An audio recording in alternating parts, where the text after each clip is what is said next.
ओम शांति। सभी भाई बहनों को देव दीपावली के पावन पर्व की बेहद घर माउंट आबू मधुबन से बहुत बहुत याद प्यार और शुभ बधाई। भाई बहनों, मुझे बहुत खुशी हो रही है आप सबको भारत से देखकर, भारत से मिलकर, क्योंकि ये साइंस का साधन है जो एक दूसरे को दूर होते हुए भी समीपता की अनुभूति कराता है। हाँ, जैसे कि आप सब जानते हैं, भारत में अनेक प्रकार के पर्व, अनेक प्रकार का त्यौहार बहुत ही धूमधाम से मनाया जाता है। कभी कभी हम सोचते हैं कि भारत जो है वास्तव में देवताओं का देश तो है, लेकिन त्योहारों का भी देश है। यहाँ प्रतिदिन कोई न कोई पर्व मनाया जाता है और हर पर्व की अपनी अपनी मान्यताएं हैं, अपनी अपनी धारणा है, अपने अपने सिद्धांत हैं। ये जो प्रोग्राम जो आप लोगों ने मुझे दिया है, देव दीपावली, वास्तव में ये दीपावली के पावन पर्व के पश्चात आने वाला जो पर्व होता है देव दीपावली, या कभी कभी कहते हैं देव उठनी, ऐसी मान्यता है। तो इस त्यौहार का भी बहुत सुंदर मान्यता है, बहुत सुंदर सिद्धांत है, जो आप सबको मैं जितना मैं जानता हूँ उतना आपको बताने का प्रयास करूँगा। जैसे कि आप सब जानते हैं, भारत में शुरू में पहले त्योहारों की शुरुआत, जैसे दिवाली के पहले नवरात्रि का पावन पर्व होता है। 9 दिन तक भारत में देवियों का बहुत सुंदर धूमधाम से पूजा पाठ किया जाता है, दशहरा मनाया जाता है, और उसके बाद दीपावली का पावन पर्व जो अभी अभी हम सब ने कुछ दिन पहले ही मनाया। वास्तव में इसके पीछे की मान्यता यही है कि दीपावली के दिन जो है घर घर को जगमग किया जाता है, रोशनी की जाती है, और एक दूसरे को लोग बधाई देते हैं, एक दूसरे को मिठाई खिलाते हैं, अपने अपने घरों की साफ सफाई करके नए नए तरीके से साज श्रृंगार करते हैं, रंग रोगन करते हैं, नए कपड़े पहनते हैं, और उसके बाद ये देव दीपावली का पर्व आता है। तो अनेक मान्यताएं हैं, लेकिन उसमें से कुछ मान्यताएं आप सबको मैं बताना चाहता हूं। पौराणिक मान्यता के अनुसार से जैसे मैंने बताया, दीपावली के बाद ये देव दीपावली आता है। तो ऐसी मान्यता है कि बहुत पहले जो है त्रिपुरासुर कहेंगे तो वास्तव में हम ऐसी सोचते थे किसी एक राक्षस का नाम होगा, लेकिन वास्तव में ये त्रिपुरासुर जो है, ये 3 भाइयों के नाम को मिलाकर के त्रिपुरासुर नाम रखा गया है। तो ये त्रिपुरासुर राक्षस, तो ये क्यों प्रसिद्ध हुआ? क्योंकि ऐसी मान्यता है कि भगवान कार्तिकेय द्वारा ताड़कासुर का एक राक्षस था, ताड़कासुर, उसका वध किया गया। वो ताड़कासुर का 3 पुत्र था, और वो तीनों पुत्र का नाम था, एक का नाम ताड़काक्ष, दूसरा का नाम कमलाक्ष, और तीसरा का नाम बिंदुमाली। ये तीनों पुत्र अर्थात तीनों राक्षस पुत्र थे, और इनके पिताजी का नाम जो था, वो उसके जो पिताजी का नाम ताड़कासुर था। तो ताड़कासुर के 3 पुत्र, और ये तीनों पुत्रों को मिलाकर के त्रिपुरासुर नाम कहा पड़ता था। त्रिपुरासुर, जैसे नहीं कभी कभी हम किसी चौक का नाम रख देते हैं, जहाँ 4 रास्ता गुजरते हैं वहाँ चौराहा बोल देते हैं, या 3 जगह 3 रास्ता गुजरता है तो और कुछ नाम रख देते हैं। ऐसे ये तीनों राक्षस थे, तो राक्षस पुत्र थे, लेकिन उनके जो पिताजी थे ताड़कासुर, उसका वध हुआ था। तो तीनों राक्षसों ने बदला लेने का एक संकल्प किया। बदला लेने के लिए, क्योंकि राक्षस पुत्र थे, तो भारत में अनेक धर्म ग्रंथों में, शास्त्रों में ऐसा दिखाया है भाई बहनों, कि राक्षस लोग भी कई बार अपनी इच्छा पूर्ति के लिए, या यूं कहें कि अपनी सिद्धि को प्राप्त करने के लिए, वो भी तपस्या करते थे। तो ये तीनों पुत्र ने सिद्धि प्राप्त करने के लिए अपने पिताजी का जो वध हुआ था उसको बदला लेने के लिए ये जंगल में गए, और जंगल में जाकर के क्या किया, बहुत घोर तपस्या किया, घोर तपस्या। तो वास्तव में जब घोर तपस्या करके इन लोगों ने क्या किया, ब्रह्मा जी को प्रसन्न कर लिया। तो तीन देवताएं भारत में तो ऐसे ही बहुत प्रसिद्ध है, ब्रह्मा जी, विष्णु जी और शंकर जी। शंकर जी को कई दोनों नाम से जाना जाता है, शंकर भी कहते हैं, शिव भी कहते हैं। तो वास्तव में ब्रह्मा जी को बहुत प्रसन्न कर लिया ये तीनों राक्षस पुत्रों ने, ताड़काक्ष, कमलाक्ष और बिंदुमाली ने। ब्रह्मा जी प्रसन्न हो गए तपस्या से और प्रकट होकर के कहा कि क्या चाहते हो। तो तीनों ने कहा कि ब्रह्मा जी, हम ऐसी शक्ति चाहते हैं, ऐसी हम वरदानी दृष्टि आपसे चाहते हैं, ऐसा आपसे वरदान चाहते हैं जो हमारा वध कोई कर न सके, साधारण रीति से हमारा कोई वध कर न सके। तो कहा ऐसा पुर बना दो जहां पर हम सुरक्षित रहें। तो ब्रह्मा जी ने कहा कि ठीक है। तो उसने वध पुर बना दिया और तीनों के लिए तो 3 पुर बना दिया, स्वर्णपुरी, रजतपुरी और लौहपुरी। और तीनों पुरी में एक प्रकार से वो तीनों निवास करने लग गए और अपने को सुरक्षित महसूस करने लग गए, क्योंकि उनको लगा कि अब तो हमारा कोई अहित नहीं हो सकता, हमारा कोई वध नहीं कर सकता, हमारा कोई खत्म हमको कोई मार नहीं सकता, क्योंकि ब्रह्मा जी का वरदान मिल गया। अब तीनों का आतंक धरती पर चालू हो गया। तीनों ने सोचा कि अब तो हमारा कोई बाल बांका नहीं कर सकता। तो धरती पर आकर के उन लोगों ने उस समय जो देवगण थे उनको परेशान करने लग गए। अब इतना परेशान करने लग गए, आतंक मचाने लग गए, लोगों को कष्ट देने लग गए कि पूरा भूमंडल पर वो तीनों का आतंक बहुत छा गया। वो त्रिपुरासुर, अच्छा, जो तीनों को ब्रह्मा जी ने एक पूर्व बना करके दिया था, क्योंकि ब्रह्मा जी ने कहा कि भाई ऐसे तो मैं अमृत का वरदान नहीं दे सकता, लेकिन उसके ऑप्शन में कुछ वरदान मांग लो।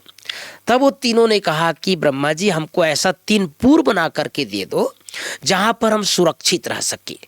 तो तीनों को एक पूर्व बना दिया। वो पूर्व था स्वर्णपुरी, रजतपुर और लौहपुर। तो तीनों सुरक्षित होने के कारण से अब धरती पर अपना आतंक शुरू कर दिया। आतंक से देवगण इतने परेशान हो गए कि भयभीत रहने लग गए। इसीलिए कई बार आप सब ने, जो भारतवासी भाई बहन जो मुझे सुन रहे हैं, वो देख रहे हैं, वो सब जानते हैं कि कई बार हमारे धर्म ग्रंथों में असुर और देवताओं का युद्ध दिखाते हैं। असुर अपने तरफ से धनुष बाण छोड़ते हैं, देवताएं अपने तरफ से धनुष बाण छोड़ते हैं। और कई बार ऐसा भी देखते हैं भाई बहनों कि कई बार असुर विजयी भी बन जाते हैं। लेकिन असुर को भी शक्ति कहाँ से मिला? वो भी अपने अपने पूर्वजों से, अपने अपने मान्यताओं के अनुसार से कोई न कोई शक्ति को ग्रहण कर लेते हैं, शक्ति को प्राप्त कर लेते हैं। और देवताओं को तो वैसे भी कई बार ऐसा दिखाया है, ब्रह्मा जी को भोला भाला दिखाया है, शिव जी को भी भोला भाला दिखाया है, विष्णु जी जो है वो भी अपने मगन रहते हैं। तो कई बार ये लोग प्रसन्न होकर के जो है वरदान दे देते हैं। तो ब्रह्मा जी का वरदान से बहुत ये लोग अभिभूत हो गए थे।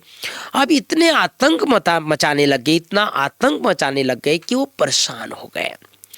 अब वो देवताएं जो है भागे भागे गए वापस ब्रह्मा जी के पास।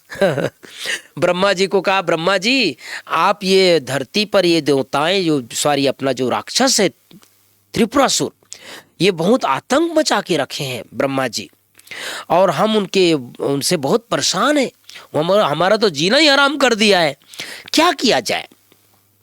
तो ब्रह्मा जी मुस्कुराए और मुस्कुरा करके कहता है, मैंने ही वरदान दिया है। अब ब्रह्मा जी के सामने विकट समस्या कि भाई मैंने ही वरदान दिया है, मेरे सामने आए थे क्योंकि उन लोगों ने तपस्या किया था और तपस्या करके मुझसे वरदान मांगा, तो मैंने उनको वरदान दे दिया। तो कहा ऐसा है कि अब इसका जो समाधान है ना, ये शिव जी ही कर सकते हैं, आप लोग सब शिव जी के पास जाओ।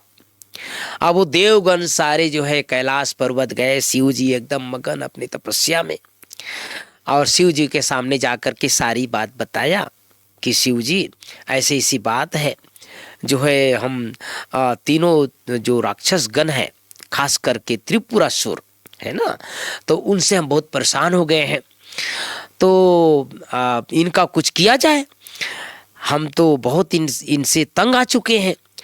तो वो तो देवों का देव है, शिव जी जो है कहा कि चलो ठीक है, मैं इनका वध करता हूँ। विष्णु जी से थोड़ा अलग आइडिया लिया, शंकर जी से अलग आइडिया लिया, फिर शंकर, इसी मान्यता है भाई बहनों, उन तीनों को खात्मा जो है, उन तीनों का जो विनाश है वो शिव जी ने किया। और शिव जी के खत्म करने के बाद, शिव जी द्वारा उनका विनाश करने के बाद, उनका वध करने के बाद देवगण जो है वो चैन की सांस लिए। ये तो ऐसी पौराणिक मान्यता है, लेकिन इसके पीछे भी और आध्यात्मिक मान्यता भी है। ऐसी धर्म ग्रंथों में एक दो और मान्यता है जो मैं आप सबको बता देना चाहता हूँ कि दीपावली के पावन पर्व के बाद देवगण धरती पर आते हैं। ये देव दीपावली इसलिए कहा जाता है कि देवताएं भी दीपावली मनाते हैं। जैसे हम सब जो मनुष्य आत्माएं हैं, तो अब दीपावली के दिन दीपावली मनाते हैं। अब दीपावली क्यों मनाया जाता है, इसके पीछे भी बहुत सुंदर वृतांत है। आप सब जो रामचरितमानस अगर थोड़ा बहुत पढ़े होंगे, देखे होंगे, तो ऐसी मान्यता है कि जब राम जी वनवास में गए और वनवास के बाद, लंबी कहानी है, श्रीलंका में गए और लंका में रावण का विनाश किया, रावण का वध किया, तो वो दशहरा के बाद जो है राम जी को अयोध्या आने में लगभग 20 दिन लग गया था। इसीलिए दशहरा के 20 दिन के बाद कई बार दिवाली मनाया जाता है। क्यों ऐसी मान्यता है कि लंका से आने में, लंका से अयोध्या आने में प्रभु श्री राम को, भाई लक्ष्मण को और माँ सीता को आने में 20 दिन लग गया था। और उनके आने की खुशी में अयोध्या में और पूरे भारत में दीपावली का पावन पर्व मनाया जाता है। ये तो हुआ भगवान श्री राम के लंका से आने की खुशी में। तो एक चीज़ और मुझे याद आ रहा है, मैं आप सबको बता देना चाहता हूँ कि जब राम जी आए और राम जी जब वापस आए तो कहा कि माँ ने पूछा, माँ कौशल्या ने, कि बेटा राम, तुमने रावण को कैसे मारा? रावण इतना बलशाली, इतना ताकतवर, इतना विद्वान, इतना दशा नन थे, वो 10 सिर वाला था। आप छोटा सा बालक, बिल्कुल पतला दुबला दिख रहे हो, कैसे मारा आपने? तो राम जी बहुत सुंदर जवाब देते हैं और कहते हैं कि माँ, मैंने राम को नहीं मारा, मैंने रावण को मारा। अर्थात उनका जो अहंकार था, उस अहंकार ने ही रावण को मारा। ये मान्यताएं हैं भारत में और हम सब सुनते हैं बचपन से, क्योंकि मैं तो लौकिक में बचपन से श्री रामचरितमानस का बहुत पाठ किया करता था। ज्ञान में आने से पहले, ईश्वरीय ज्ञान में आने से पहले, तो बहुत सारी बातें हम रामचरितमानस में, गीता में, पुराण में पढ़े हुए हैं। अब जो देव दीपावली की मान्यता है भारत में, आप सब बनारस नाम सुने होंगे, काशी, जहाँ पर काशी विश्वनाथ जो शिव बाबा का मंदिर है, बहुत भव्य मंदिर है और बहुत प्राचीन मंदिर है। आज भी वहाँ पर लोग दर्शन करने जाते हैं, बिल्कुल गंगा के किनारे हैं और बहुत मान्यता प्राप्त है। बाबा विश्वनाथ कहते हैं, जब ये संस्था का संस्थापक प्रजापिता ब्रह्मा बाबा भी कई बार विश्वनाथ, या कहा जाए कि वहाँ दर्शन करने के लिए जाया करते थे। बनारस में ही उनको शुरू में साक्षात्कार हुआ था, बहुत सुंदर साक्षात्कार हुआ था। आप सब जो ज्ञान में जुड़े हुए हैं वो सब जानते हैं, और जो नहीं जुड़े हैं वो भी समझ सकते हैं, जान सकते हैं। तो भारत में और पूरे विश्व में बनारस का बहुत महत्व है, काशी विश्वनाथ का बहुत महत्व है। वहाँ पर एक छोटा सा पुराने ज़माने में एक कुआं है, काशी कलवट कहते हैं, काशी कलवट। वहाँ बीच में तलवार लगा हुआ है, अभी तो बंद कर दिया सरकार ने उसको, लेकिन लोग उसमें अपनी देह का अंत करते थे। और ऐसी मान्यता था कि जो उसमें अपने आप को सशरीर अर्पित कर देते हैं, अपने शरीर को खत्म कर देते हैं, वो जल्दी से स्वर्ग में चले जाते हैं, ऐसी मान्यता है। तो ये जो देव दीपावली की भी मान्यता ज़्यादातर हमारे भारत में काशी से जुड़ा हुआ है, बनारस से जुड़ा हुआ है। और वैसे तो भारत में जहाँ भी नदियाँ हैं, जहाँ तालाब हैं, जहाँ पर छोटे छोटे स्थान है जहाँ पर पानी है, वहाँ आज के दिन खास करके लोग जो है दीपदान करते हैं। तो मान्यता यहाँ से प्रारंभ होती है भाई बहनों। देवताएं इस धरती पर आकर के दिया जलाया। अब तो हम आजकल तो हम देखते हैं कि बहुत सारे साधन आ गए हैं, बहुत सारी व्यवस्था हो गई है और लोग जो है रंग बिरंगी लड़ियाँ लगाते हैं, पटाखे फोड़ते हैं और जो है कई प्रकार के जो है रंग बिरंगी लाइट अपने अपने घरों की सजाते हैं। लेकिन पुराने ज़माने में दीपक का बहुत महत्व था। मिट्टी का दीपक, और मिट्टी का दीपक जला करके अपने अपने घरों की रोशनी करते थे। तो ऐसी मान्यता है कि देवगण जो है ये देव दीपावली के दिन दीपक जलाया और दीपक जला करके अपने आप को बहुत प्रसन्नता का अनुभव को। वैसे तो देवताएं प्रसन्न नहीं रहते हैं, उनको अपने आप को प्रसन्न करने की जरूरत नहीं है, लेकिन धरती पर रहते हैं देवगण, क्योंकि यही भारत भूमि है जहाँ पर देवगण ही भी रहे हैं, मनुष्य भी रहे हैं और अनेक प्रकार के लोग यहाँ पर रहे हैं।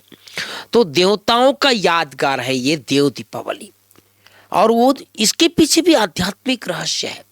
जब देवताएं अपने आप को संपूर्ण बना लेते हैं, अर्थात आत्मा की ज्योति पूरी तरह जग जाती है, आत्मा एकदम संपूर्ण प्रज्वलित हो जाती है, उसकी खुशी का यादगार है जो अपने अपने घरों को सजाते हैं। ये स्थूल है, लेकिन स्थूलता के पीछे आध्यात्मिकता है, स्थूलता के पीछे यादगार है।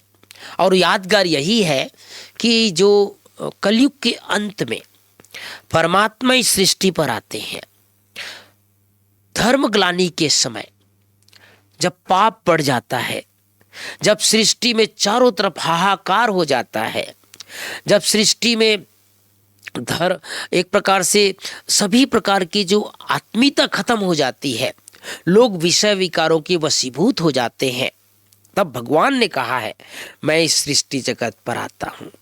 यदा यदा ही धर्मस्य ग्लानिर्भवति भारत, जब जब धर्म की ग्लानि होती है, परमात्मा इस सृष्टि जगत पर आकर के आत्मा की ज्योति को प्रज्वलित करते हैं।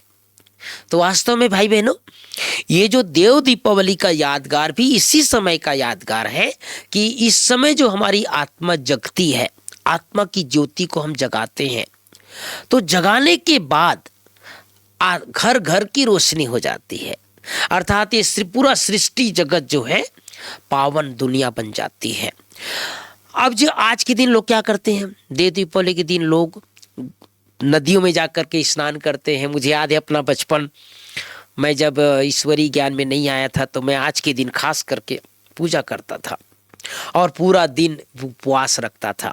हमारा जन्म तो गांव में हुआ है, तो घरों में क्या है, गाय रखते थे हमारे घर में गाय। तो गाय को एक बहुत सुंदर श्रृंगार करने के लिए यादव लोग जो होते हैं ना, वो डांस करते करते करते करते हर घर जाते हैं और हर घर जा कर के वो जहाँ घर में जो गाय रहती है उस गाय के गले में एक सुंदर सा माला बांधते हैं, और जब तक वो माला नहीं बांधेंगे तब तक उस दिन का उपवास पूरा नहीं होता।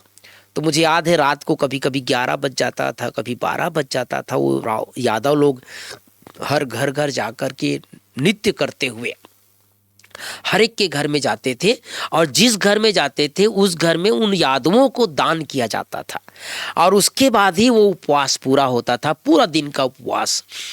तो एक तो ये करते हैं, और दूसरा पास की जो भी नदी है या तालाब है वहाँ सुबह सुबह 4 बजे जा करके एक सुंदर दीपक बनाते थे।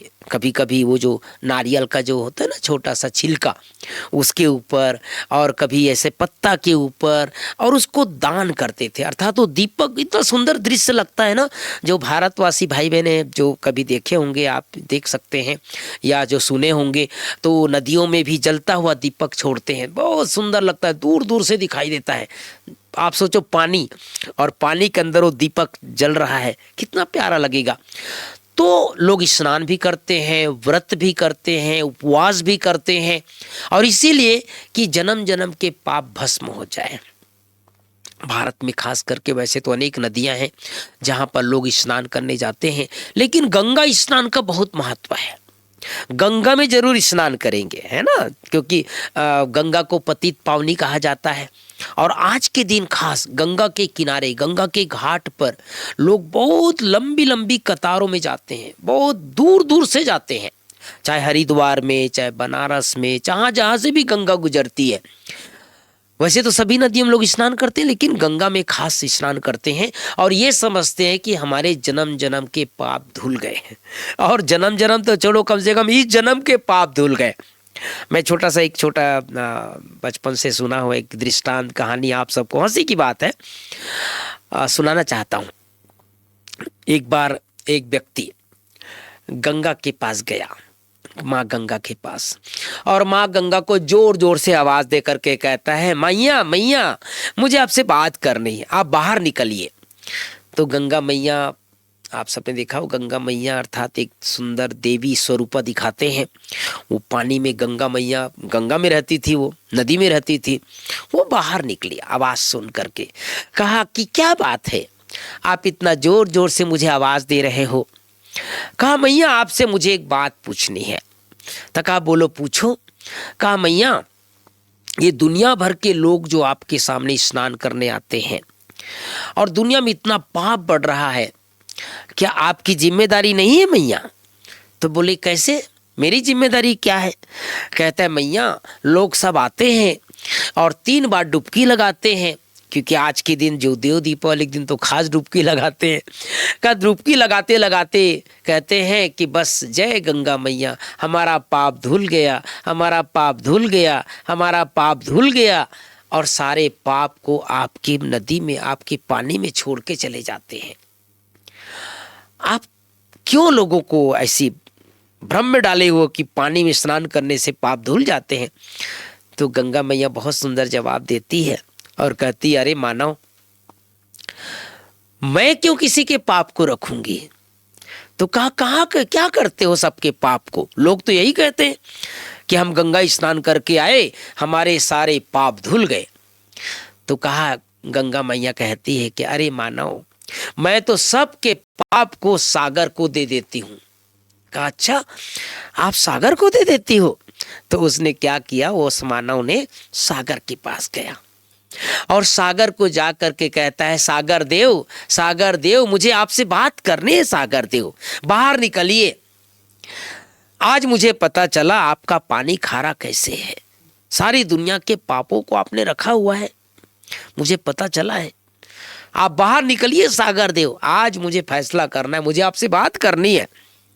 अब सागर बाहर निकलता है और कहता है, क्या बात है, क्या पूछना चाहते हो? कहा कि सारी दुनिया के पाप को आपने रख लिया अपने पास, इसीलिए आपका पानी खारा है। तो सागर कहता है, अरे मानव, मैं सबके पाप को रख के क्या करूंगा? कहा गंगा मैया ने मुझे बताया है। कहा मैं तो सबको सागर को दे देती हूं, आपके पास ही है। तो सागर कहता है कि अरे मानव, मैं सबको पाप के रख के क्या करूंगा? तो क्या करते हो? मैं सबको बादल को दे देता हूं, मैं ऊपर भेज देता हूं। तो मनुष्य सोचता है कि बात तो सही है, इसीलिए वो बादल काला है। वो पहुंच जाता है बादल के पास और बादल को जाकर के कहता है, बादल बादल मुझे आपसे बात करनी है। आज मुझे पता चला कि वास्तव में आप काला क्यों हो। घनघोर काले काले बादल, कभी भी आप देखेंगे जब बारिश होने वाला होता है तो काले बादल मंडराने लगते हैं आसमान में। तो बादल सामने आ जाता है और बादल को पूछता है, बादल देव आप बताइए, आपने सबके पाप को रखे हो इसलिए आप काले हो गए हो, आपका रंग काला है। तो बादल बहुत सुंदर जवाब देता है और कहता है कि अरे मानव, सबके पापों को मैं रख के क्या करूंगा? तो बोले क्या करते हो? बोले जिसका जिसका जो पाप है उसके ऊपर मैं वर्षा करके गिरा देता हूं, अर्थात जो जिसके पाप है उसके वापस चला जाता है।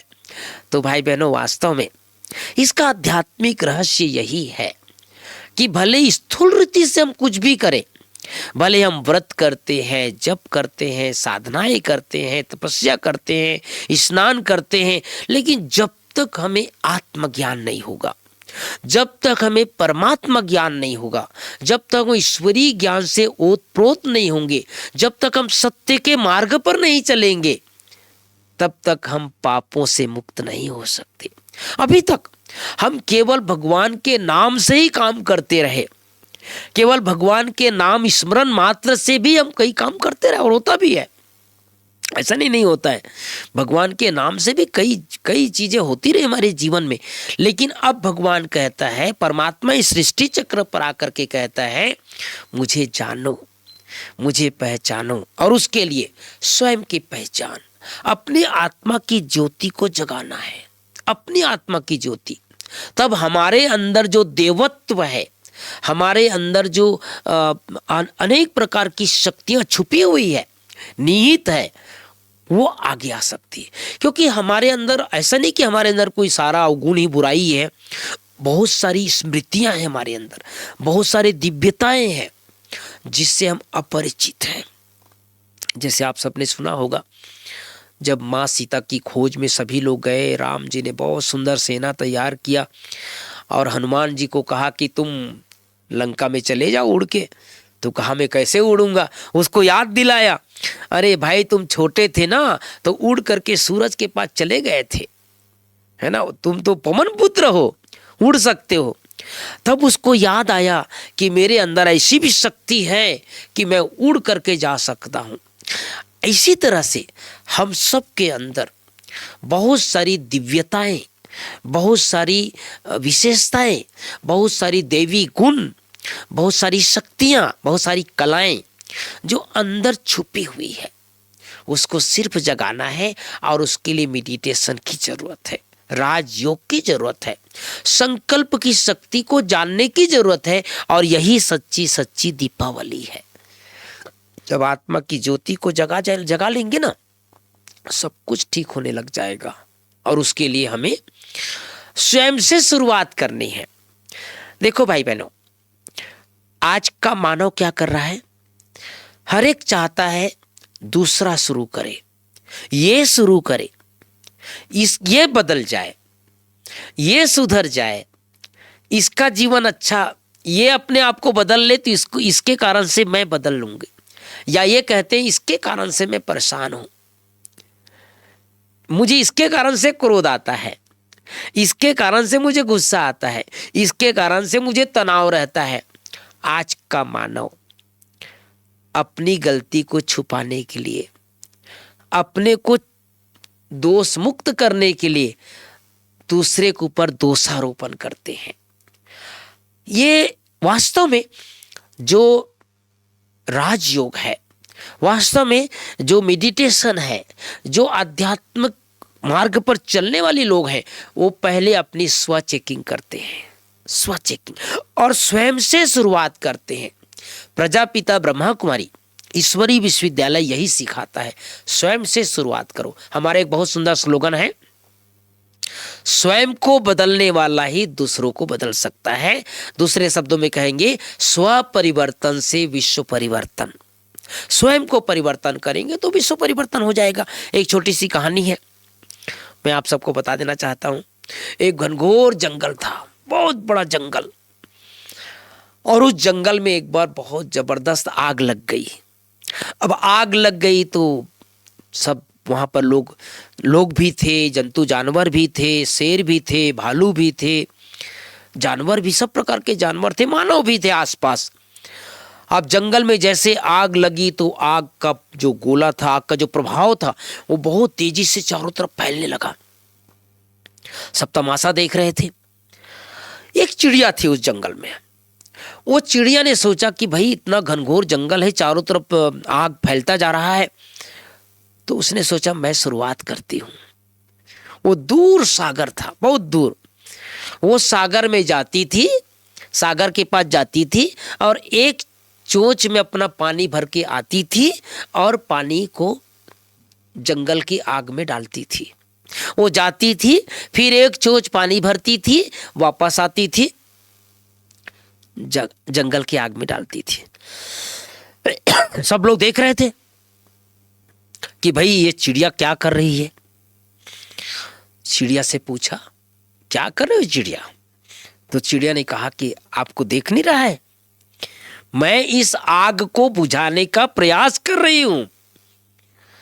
तो सबने कहा कि चिड़िया, इतना घनघोर जंगल है, इतना बड़ा आग चारों तरफ फैला हुआ है, तुम्हारे एक चोंच पानी से क्या ये आग बुझ जाएगी?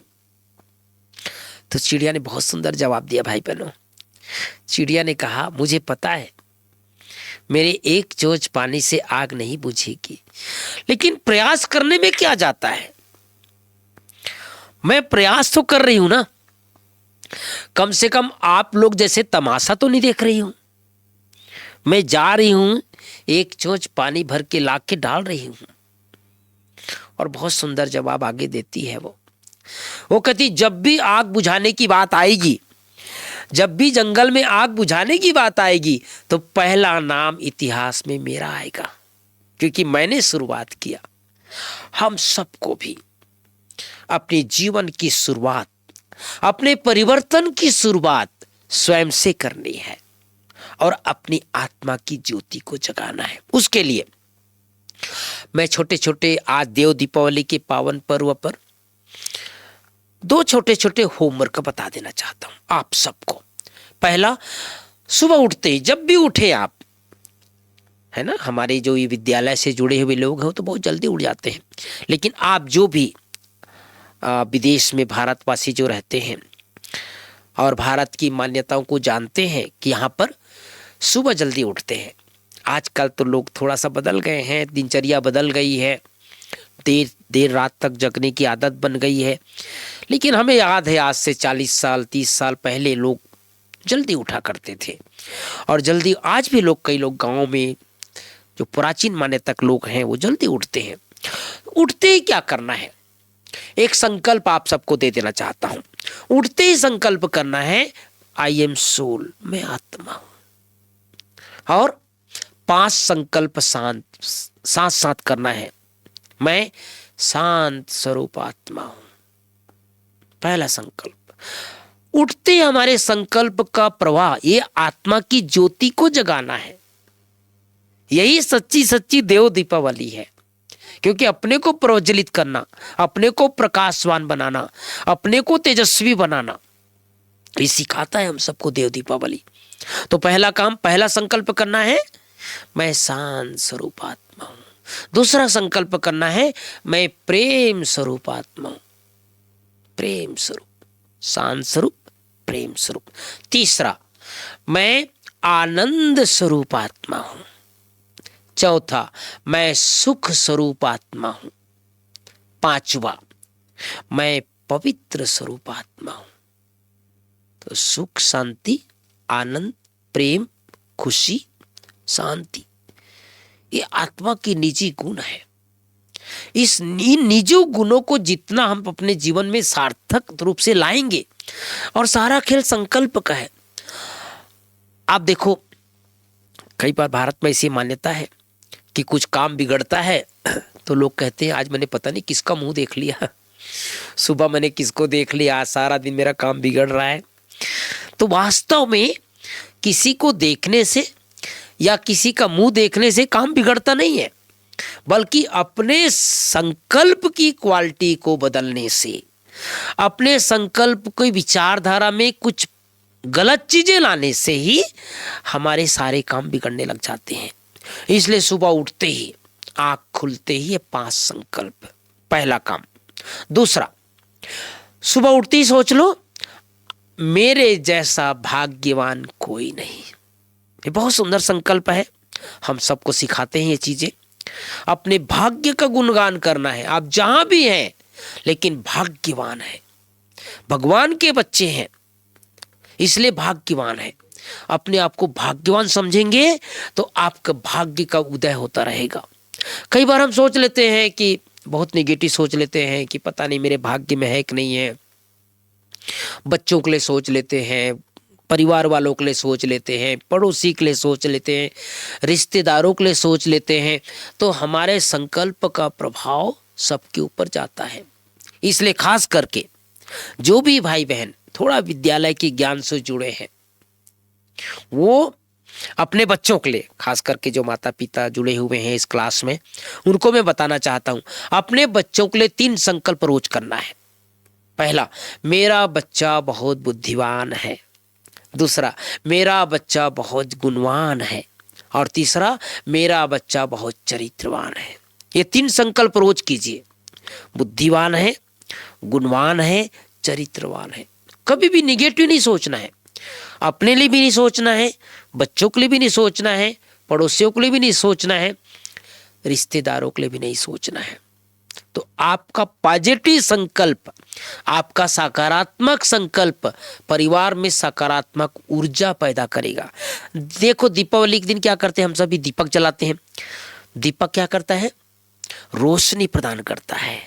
दीपक की रोशनी चारों तरफ फैलती है। और कभी कभी ये भी करते हैं भाई बहनों, एक दीपक जलाने के बाद उसी दीपक से दूसरे दीपक को जलाते हैं ताकि उसकी भी रोशनी हो जाए।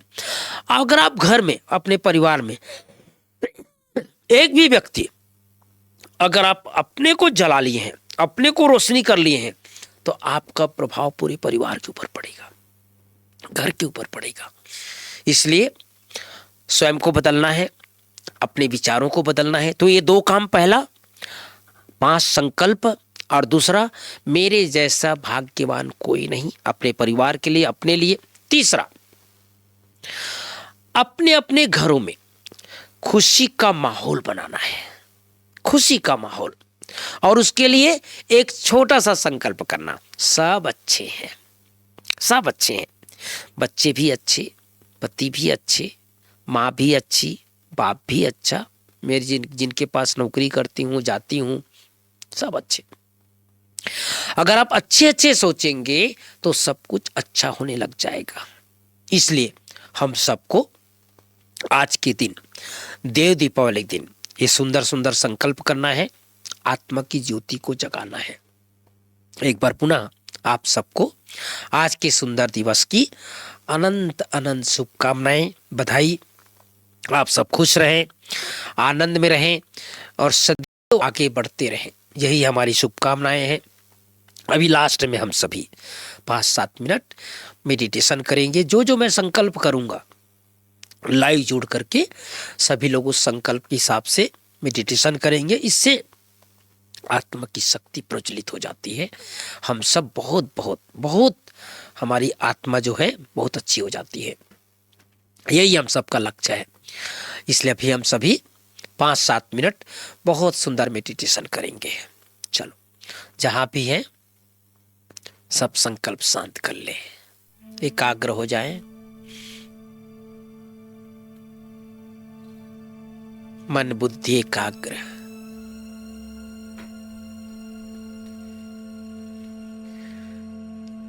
भ्रिकुटी के मध्य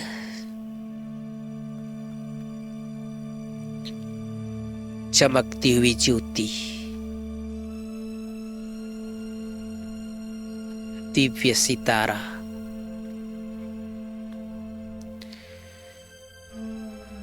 ये शरीर मेरा एक वस्त्र है।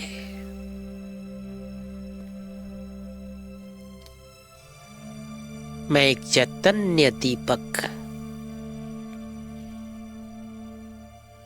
जागती ज्योति,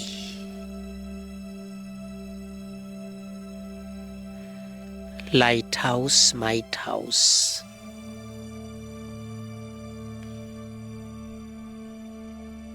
मैं आत्मा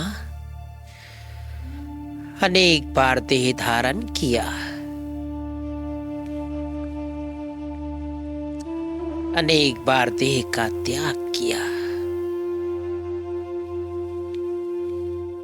धीरे धीरे इस देह से निकलकर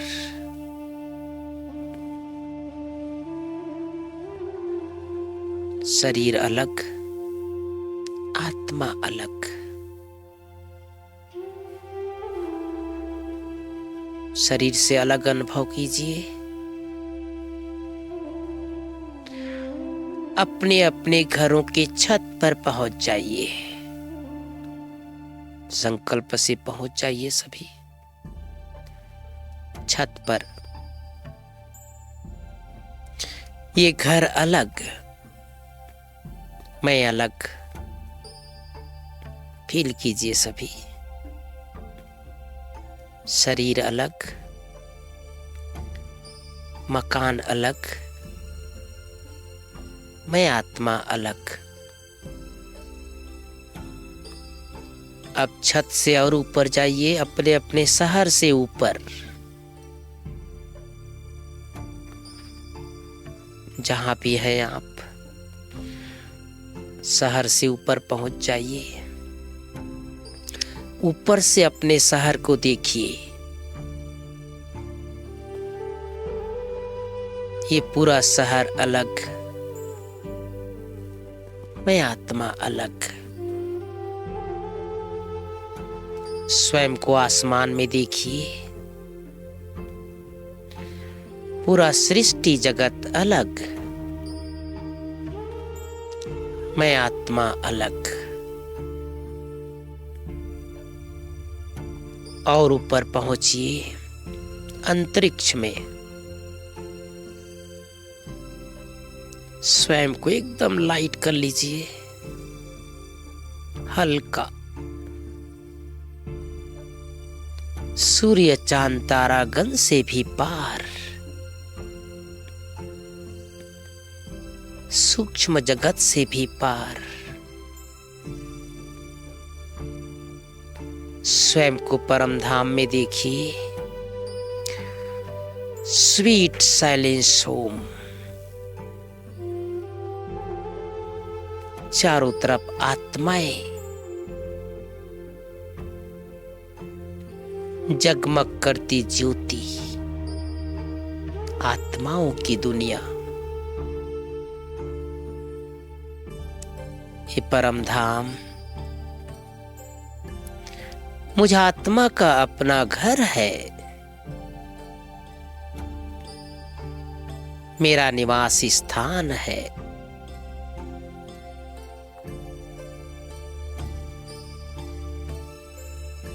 परम धाम में परमात्मा को देखें।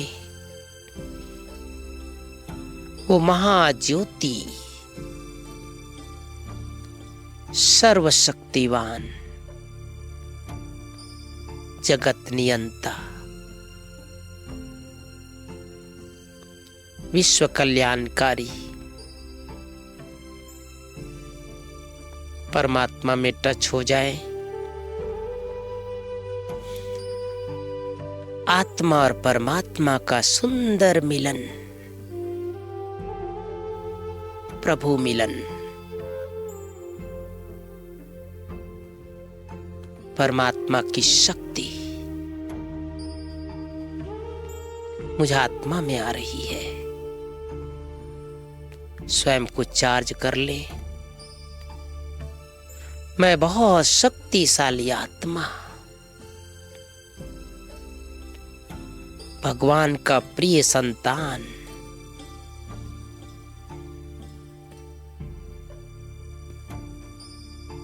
जैसे वो महाज्योति,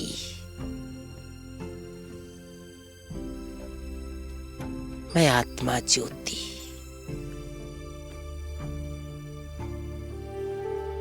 स्वयं के अंदर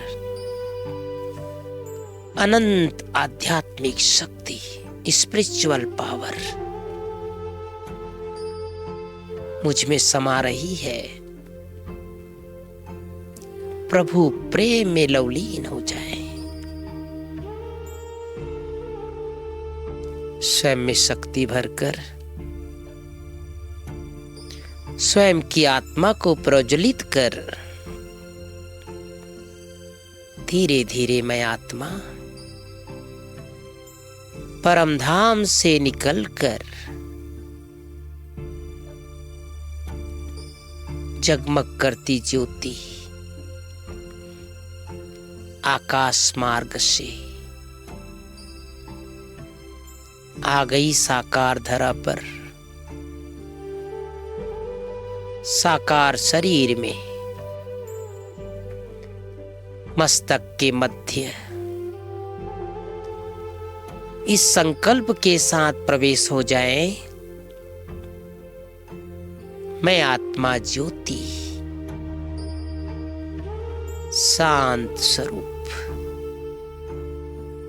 सुख स्वरूप, प्रेम स्वरूप, आनंद स्वरूप, पवित्र स्वरूप आत्मा हूं।